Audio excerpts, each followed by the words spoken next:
Terus sudah tidur tuh HP telah besar kan. Ya rasa kebakaran itu rasa panik kan. Sudah bisa tapi lah keluar ke Bayangkara. Nak nolong, tapi posisinya tuh di tengah, untuk tidur. HP itu lah depan pintu, jadi tak pacak masuk posisi itu. Padahal lah dipadam tuh juga kan. Asal Di dalam, muasal api dari mana? konsleting, Konsleting dari bagian mana? bagian colokan kulkas. Colokan kulkas. Pas bangun tuh api itu lah besar. Jadi posisi itu nak madam tuh berat lah. Dari biru. Jam berapa kejadiannya, Pak? Sekitar jam 3-an. Jam 3. Ini, Habis padamnya setengah 5 nak harus padam. ini yang meninggal siapa gitu? Kakak sama Ayu. Kakak sama Ayu. Yang pertama Ayu, Puji Anggraini. Yang kedua Aryan Doko. Posisi mereka waktu meninggal di mana? Di dalam rumah. Di mana? Terjebak. Di kamar atau di mana? Dia di kamar. Kamar. Kita sempat tahu kalau itu ada masih ada Iya. demo ya. Kemakan korban dua. Lah tahu malah lah berusaha semaksimal mungkin. Tapi tidak bisa ya.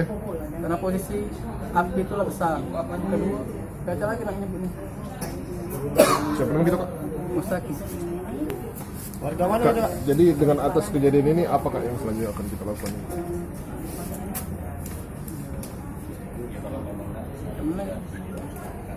Semua mau ya? Rencana nak dibawa kemana Kak jenazah? Hari ini, semaksimal mungkin hari ini nak selesai. Kalau baca hari ini selesai, bawa pulang. Dibawa kemana Kak? Kalau baca di bawa Sunan. Sunan Ketapati. Jalan Nabi Kusno Cakrosa. DPU Abi Kusno.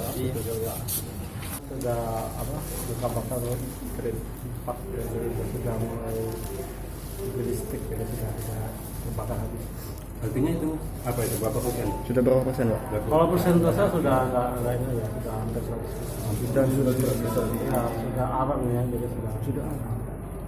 Untuk penyebabnya sendiri.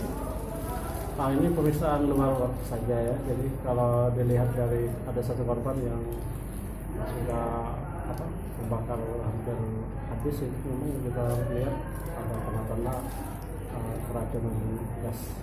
Keracunan gas juga. Ya. Korbannya kakak beradik?